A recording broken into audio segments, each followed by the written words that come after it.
Narcissist, Ensnared. Episode 26.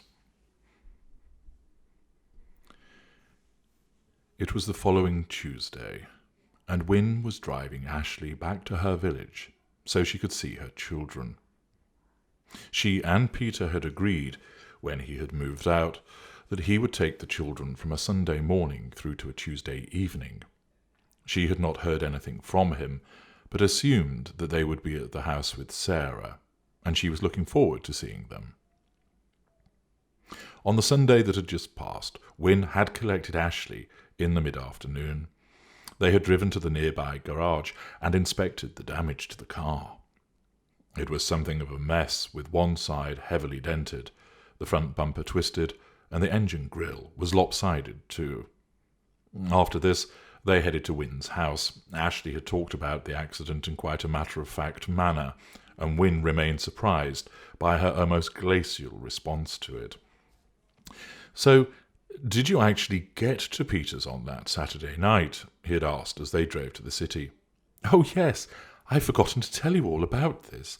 I drove to his new house, the one that he's renting. It's pretty big, actually. Too big for just him. I went up to his front door, and he appeared with his phone and started filming me." "Why?" "Because he's odd. I told him to stop driving past the house and to leave me alone. I said I was not going to be intimidated, and that I would call the police if he did it again." "What did he say to that?" "He said he hadn't been anywhere near the house." "I must admit," said Wynne, "I was pretty surprised that you managed to actually spot him.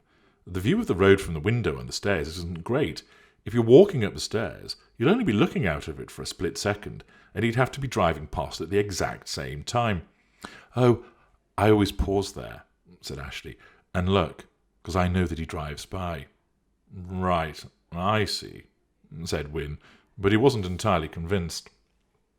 "Anyway, he asked me what was wrong with me and told me to go away. I said he had to leave me alone, and I was sick of his bullying. He said I was telling lies, that he hasn't ever bullied me, and that he doesn't want anything to do with me. Then he stopped filming, and then he said that he was going to destroy me, that he hated me, and he was going to do everything in his power to ruin my life." "Good Lord," said Wynne. "He's obsessed with punishing you." "I know. He just can't leave me alone. I went then and drove back. Of course, I crashed at the junction. Apparently he was following me and came across the car shortly afterwards, and he called the police." "Ah, I did wonder how he got there so quickly." On reaching Wynne's house on that Sunday, he had made dinner. Wynne had 2 missed calls from a withheld number, and a voicemail had been left for her. It was from her brother. Wynne had walked through to the lounge and told Ashleigh that her brother had been in contact. "Oh, just ignore him. He'll be causing trouble," she had explained. "His message said he was in Chicago, and he'd heard you'd had a car crash, and he was worried about you. You ought to ring him, really, and just let him know that you're all right," Wynne had suggested. "No, I can't be doing with his inquisition. I'll give you his mobile number. Just text him. Say I'm asleep or something." "Surely you should speak to him. He'll be worried about you." "No, you don't know him like I do. He'll just go on and on and on." Wynne had then duly sent a message. "Hi, Robert. This is Ian. Ashleigh's with me and is safe and asleep. Don't worry. I'll look after her." A message soon came back. "Thanks, Ian. Ask her to call me, please. I need to know what happened." Wynne responded, confirming that he would do. Wynne relayed this to Ashleigh, but she did not make the call. She had stayed with Wynne on Monday night, and he had taken her for a Chinese meal after work. He had paid, as usual, and he also noticed that she went straight to the toilet after the meal, something he had picked up on a few occasions when they had eaten out. That night she had fielded calls from 3 of the mums at school who had clearly been briefed by Peter. Without fail, each one pretended to be concerned about her before castigating her for her behaviour. Wynne had listened to the calls also, at Ashleigh's insistence, as Ashleigh had tried to explain, but she was not making a particularly good job of it, and in the end Wynne indicated that it would be better for her to end the call. She did so, and then switched her phone off. Now they turned off the main road through the village, and headed along the straight road up towards Ashleigh's house. "Ian, pull in here. I need to go and speak to the neighbours to thank them for their help the other night." "Sure, okay," said Wynne. He pulled over. You go up to the house and see if you can spot Sarah there. Her car should be outside, instructed Ashleigh. Wynne nodded and drove up to Ashleigh's house. It was in darkness, and Sarah's small Renault Clio was absent. There was a car parked close to the house, with a solitary man sat inside, but there was no sign of life at the house. Wynne drove back down and collected Ashleigh after a short wait outside. "Oh, they've been marvellous," she commented as she got in the car. "Why?" asked Wynne. "The police interviewed them again, and they stuck to their guns and even showed them the vodka bottle in the glass from which I drank. Apparently the police took details of the size of the glass and how much vodka was in it." "They are taking a bit of a risk for you, aren't they? Perverting the course of justice is a serious offence for you and for them," said Wynne. "Nobody will find out," smiled Ashleigh. "There was nobody at the house," explained Wynne. "I thought he would do this. I knew he would start playing funny buggers with me about the children. It's because I challenged him on Saturday night, and he does not like that. Expects me to always be the little woman, you see."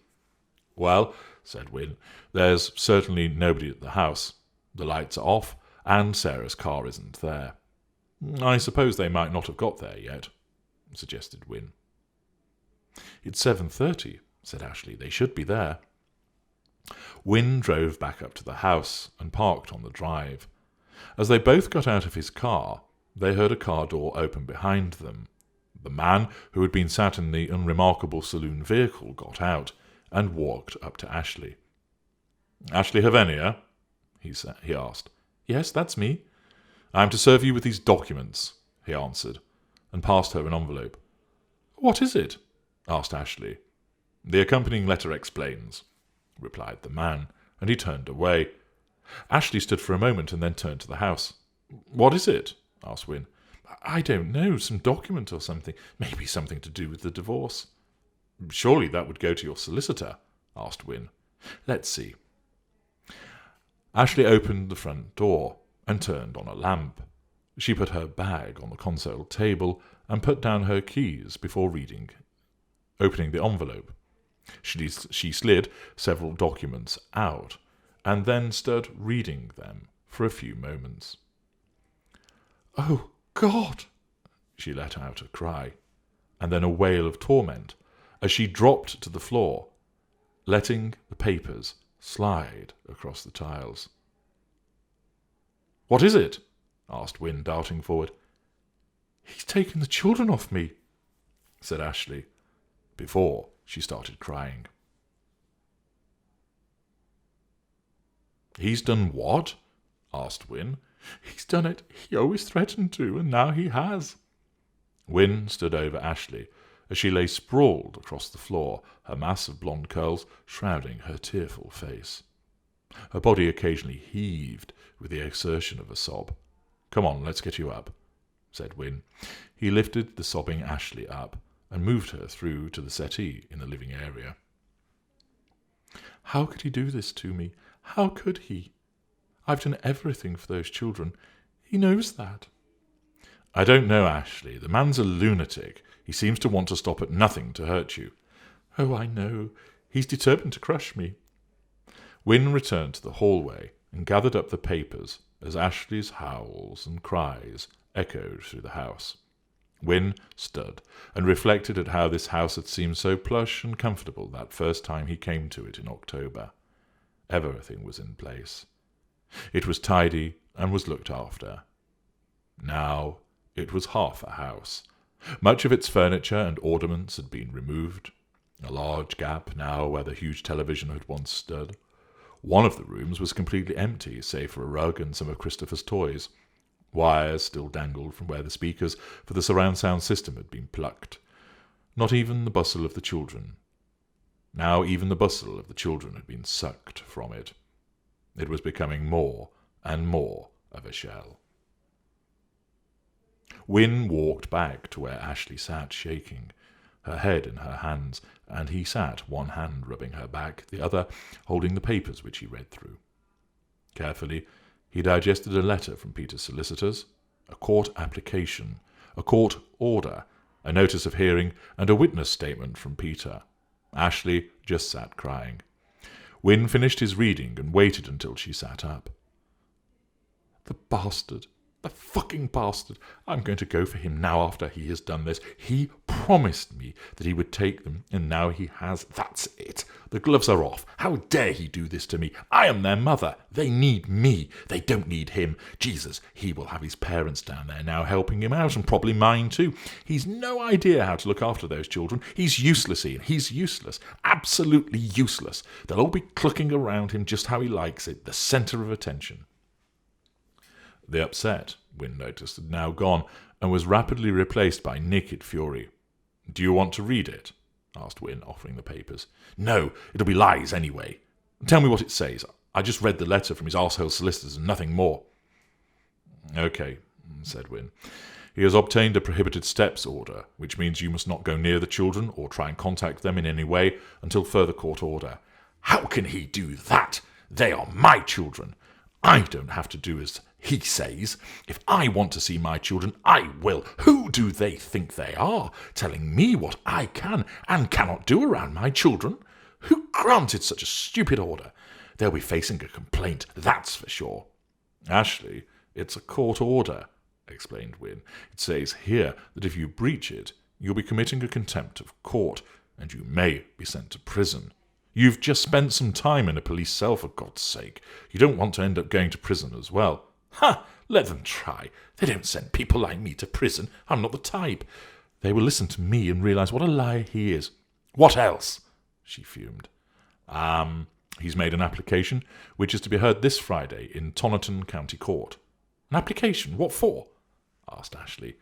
"He wants an order for you to leave this house, for him to be able to live here, and for him to be given full residence of the children. He wants an order restraining you from going near him. It looks like he's going for the full Monty." "What? He can't do that. I live here. He broke up our marriage. This is my house. My house. How dare he? Where's my phone? I'm going to let him know what I think about his stunt." "Leave it, Ashleigh. You're up a height and you're not thinking straight. You need to think very carefully about your next move. We need to give Paul a call first and take his advice." Yes. What does this statement say, then?" "He details what happened on Saturday and uses that to suggest that you're not capable of looking after the children. He said you just turned up at his house and you looked like you had been drinking. You then proceeded to threaten him and that you tried to enter his house." "Honestly, he doesn't know when to stop, does he? I didn't try and get into his house. How could I? He was the one making the threats. That's the way he operates." "Well, he also points to a few other things as well," added Wynne. "Such as? Come on then, let's hear the bullshit." "He says that you've moved me into the house and that Amelia is unnerved by this happening so soon after he left, as she doesn't know me." "Well, that's a lie. I didn't move you in and she likes you. I also need you to stay here because I'm scared of him." "I know. This is just what he's saying. You can do a statement to counter this." "Damn right I will. Will you help me? Your memory for these things is better than mine." "Yes, of course. He also says that you've kept sexual photographs of yourself on your iPhone and that Amelia can see them." "They are not sexual. Those are the photographs from the shoot I had done, the ones I showed you, remember? He put them on the phone. I don't know how to remove them, the bastard." He also states that you have emails to me on the phone which are of a sexual nature, and again that Amelia can see them. So he has been snooping through the phone, has he? I don't know what emails he's talking about. We hardly email one another anyway, and they don't include any sexual content. I thought it might be a mistake to give Amelia my old iPhone. He's had a good old nosy. What else? He says that you have a drink problem, as he has seen the contents of the recycling box, and it contained 14 bottles of wine and 2 of vodka in 1 week. So, he's gone in the garage as well, has he? Well, those bottles are from me and you, but I'll just say I've had a party. That shuts that off. He says that Amelia has repeatedly found you asleep on the floor with all the lights on, and that frightens her. He suggests that you are drunk when you're in charge of the children. That's an outright lie. He says that he needs to care for the children and that your parents support his application as they are concerned as to the state of your mind and your ability to care for them. Typical behaviour of them, turning against their own daughter to help that bastard out. I wouldn't expect anything less from them, said Ashleigh. Quite a bit of mudslinging, added Wynne. Wait until he sees what I can say about him. I can deal with all those points. Then I am going on the offensive against him. When is the court hearing, Ian? Friday at 10:30 a.m. Right. Let's give Paul a ring. He will pick up, and we can discuss what needs to be done. Yes, give him a call now. I'm not standing for this. I'm going to make a cross-application against him and have him kept away from this house and from me and the children to live here. If he thinks he can see them, then he has another thing coming. Nobody tells me what to do.